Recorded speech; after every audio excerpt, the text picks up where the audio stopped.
Be the Talk, episode 259, featuring Jessica Dumas.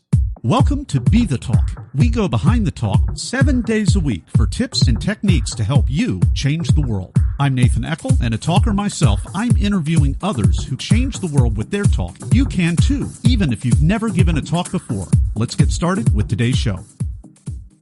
We are live with Jessica Dumas. Jessica, are you ready to talk? I am, Nathan. Good morning. Jessica Dumas is an energetic, motivated, Indigenous entrepreneur. Jessica is a sought-after speaker in the areas of women in business, leadership, and Indigenous inclusion. Jessica is a powerful role model, and she turned a family tragedy into an opportunity for others. Jessica Dumas, welcome to the talk. Thank you very much for having me. I'm excited about your show. So your talk is called A Remarkable Journey of Identity, and it's a semi-biographical account. You talk about your spirit name. You talk about growing up in an area where you were part of the Indigenous community, but it was a minority, and some of the unfortunate harassment that you have undergone, a cop shooting involving possibly a family member, and just a whole lot of challenges, yet you turned this around. So, Jessica, please take us behind the talk. Sure. So I did the talk in October 2017, so just about a year ago. And when I was asked to do the talk, it wasn't something that I thought that I was ready to do. So it was interesting journey getting to that point to actually being on the stage. And then, of course, seeing the final product and sharing the story. But what I've also realized is that when it's your story, you think that it's not that big deal. It's not that important. It's just me sort of thing. But it was something that I continuously got asked to share. Tell me about your story, and what I've heard about you is great. And so, a lot of that kind of stuff, and that really was encouraging enough for me to share my story. And one of the things that I do talk about in there is my younger brother, who was 18 years old, and it was 2005, and he was shot by the police in the North End. And out of that came so much of my history, my family's history, and the history of Indigenous people across Canada that I didn't know before then. So that's really kind of the gist of, what is your talk? Yeah. Well, and that's such a timely thing because it's happening more and more and more. Depending on, whatever your views are, I think we can all agree that the media sensationalizes a lot of these things, and they're not having the family's best interests in mind at all. I'm in the United States. We're in the midst of dealing with all of these issues. Jessica, back to you. What is your advice? What is your take on what's going on, and more importantly, how did your family be able to heal and add value to others through this tragedy? Well, my mom is still hurting. And I think as a mother, I don't know if you ever actually stop hurting when you lose a child. So my mom, of course, since then she's gained some grandchildren and, spends as much time with them as possible because, well, anyone that has kids in their life, that they could drive you crazy, but they also make you very happy. Mm-hmm. So, but a few of the things I learned for myself was continuously learning more about what is this history? Why didn't I know this? And how can I tell more people? And so I have some training that I offer now, and I go into businesses and organizations and I teach them about the history of Indigenous people in Canada. And one of those demands come from the Truth and Reconciliation Commission, called by Indian residential school survivors, and a call to action on learning that history. So that's one of the things that I do, and continuously reaching out and learning and just staying connected with people who are still not really understanding that history. It's really empowering for them and empowering for me when I see that people are learning this information and kind of going, oh, now I understand why some things are the way they are. And now with this information, I can make some better decisions going forward. And so, for example, one of the the goals of my work is that if you take some of my workshops, that you will have enough background information now that if you see something on the news or you see a protest or you see someone on the street, now you have more of a foundational, background information to make a more informed opinion. Absolutely. So you've been able to take these challenges and be able to add value to other people, gain clarity, help us gain clarity. Those of us that are, descendants of immigrants, whether it's 100, 200, 300 years back, as opposed to being native to the land, whether Canada or the United States, you're helping gain clarity in that arena, which is absolutely important, and really takes some of the punch out of the media and the spin that they're trying to always put. And it seems like they're never trying to unify us. What I love about what you're doing, Jessica, you're helping clarify these things to bring people together in businesses so that they can get stuff done together instead of having little micro disputes and polarization and all of that. I want to go back to what you said earlier, because I'd resisted this for a long time, but I have been recently helping a very small group of people prepare for their own talk. And one of the things that I got over and over and over again is, hey, I don't think I really have a talk. And we know, I've got his book right here, the head of TED, Chris Anderson. He says over and over and over again, you have a talk.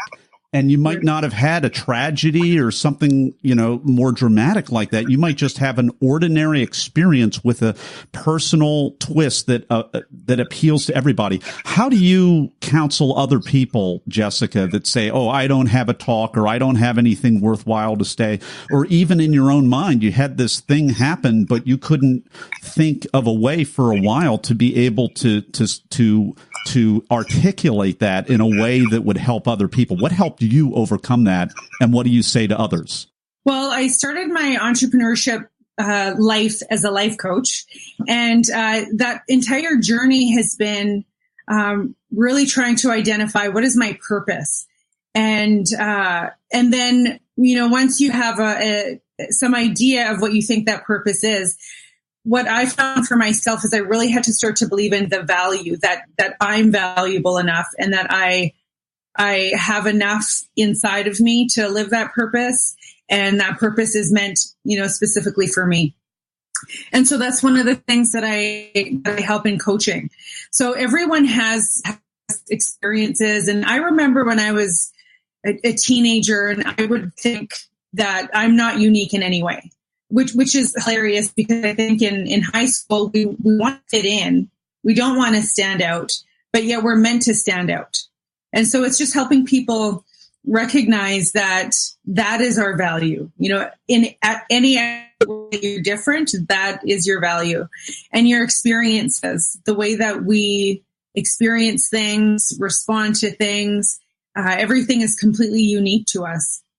And so helping people really recognize that their perspective is valuable, their feelings are valuable. And that's what a lot of it was for me, is just recognizing that value in yourself and knowing, of course, your story is valuable. And of course, if you've learned something from, whatever experience that this might be, I used to think that, oh, well, everyone must think what I'm saying. But coming to that recognition that no, maybe how you've dealt with this successfully could really help someone. And that's the other thing is remembering how much people will benefit from hearing your story. So many people are struggling. We don't talk about mental health. We don't talk about the challenges that we go through. Everyone wants to put up this perfect front, and that's not the case. So the more that we talk about our challenges, the more that other people listening are empowered to share their challenges. And that's really how we grow stronger, I believe. I love it. So we had a little bit of tech slowdown right there, but Jessica is spot on. Basically, as we recognize and articulate the challenges in our life and how we overcame those challenges, we encourage and give the tools to other people to step up and solve their challenges. Absolutely powerful. We've been talking to Jessica Dumas. Her talk is called A Remarkable Journey of Identity. And we're going to be back with Jessica in just a moment over in the Blitz Round. People ask, how could I start a 7-day-a-week podcast?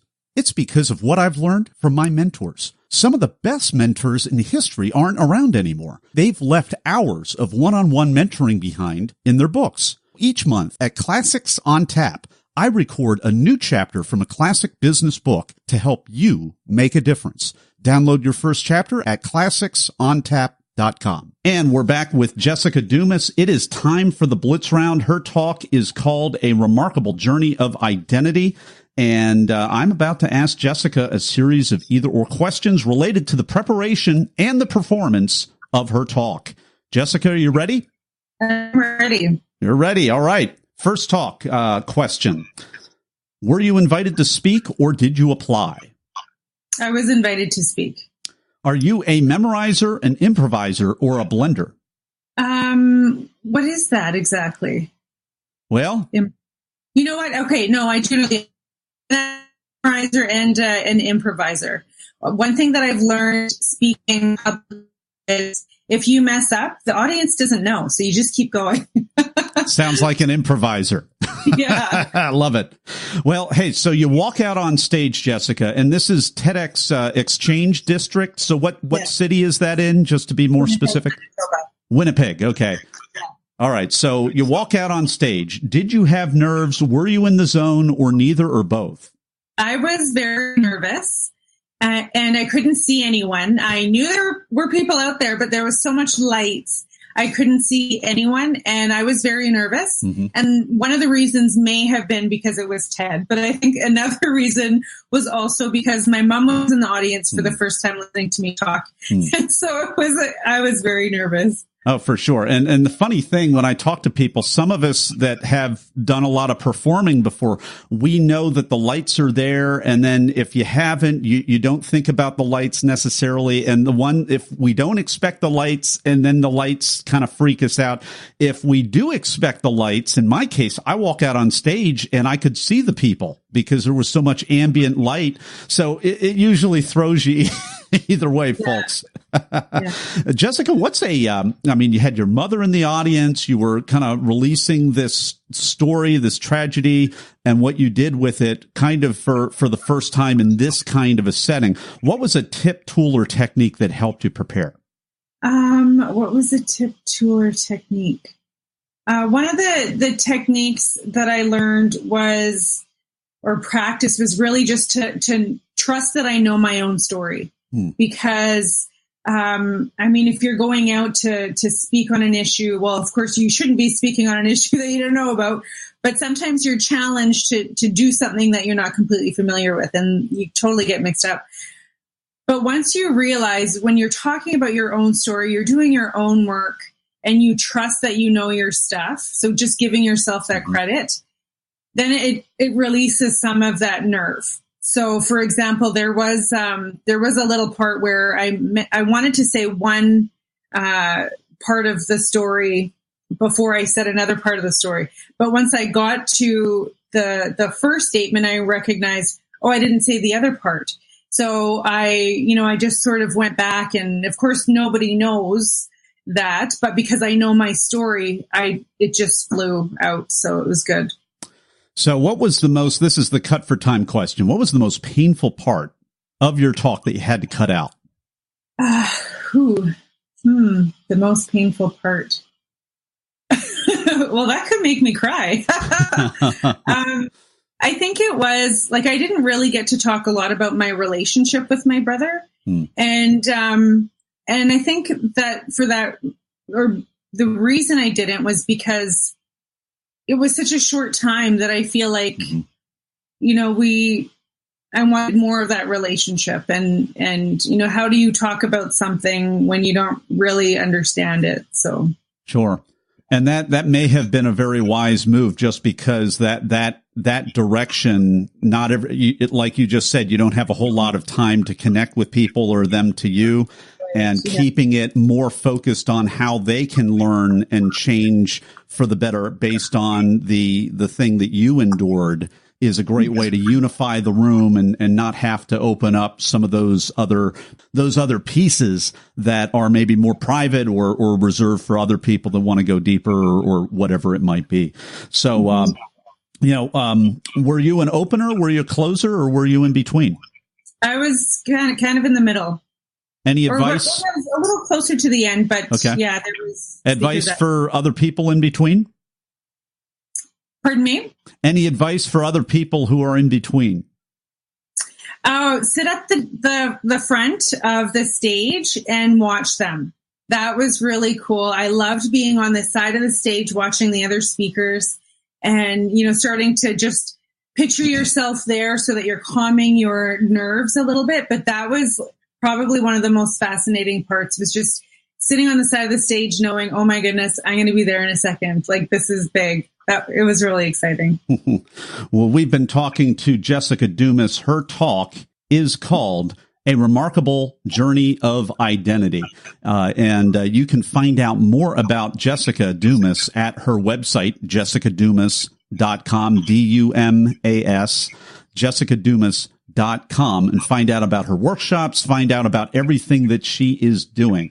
And in a moment, actually, you can go to, I should probably say, our notes page at BeTheTalk.com. We will have a link to her website in there. We will also have a link to A Remarkable Journey of Identity, Jessica's TEDx Exchange District talk. And in a moment, we'll be right back with Jessica Dumas and the final word of advice. Everyone wants to change the world, but not everyone knows the first step. Before you can change the world with your talk, it has to be selected. So grab the templates, timelines, and tools that I use to get my talk selected at BeTheTalk.com. And we're back with Jessica Dumas. It is time for the final word of advice for Talk Universe. The advice that I would share is you definitely want to find as many ways as possible to connect with the audience by sharing personal stories. So, for example, in my talk, I talked about how I'm a mother. It was my day off.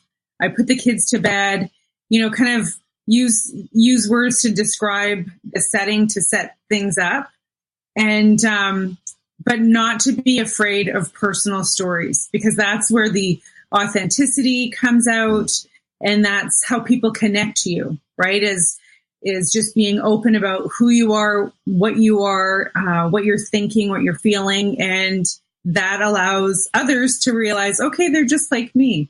And so that's a really powerful lesson in any speaking. Jessica Dumas, thank you so much for coming on the talk today and sharing your wisdom with Talk Universe. Thank you, Nathan. Thanks for listening to Be The Talk. For tips and resources to help you change the world, go to BeTheTalk.com. See you tomorrow.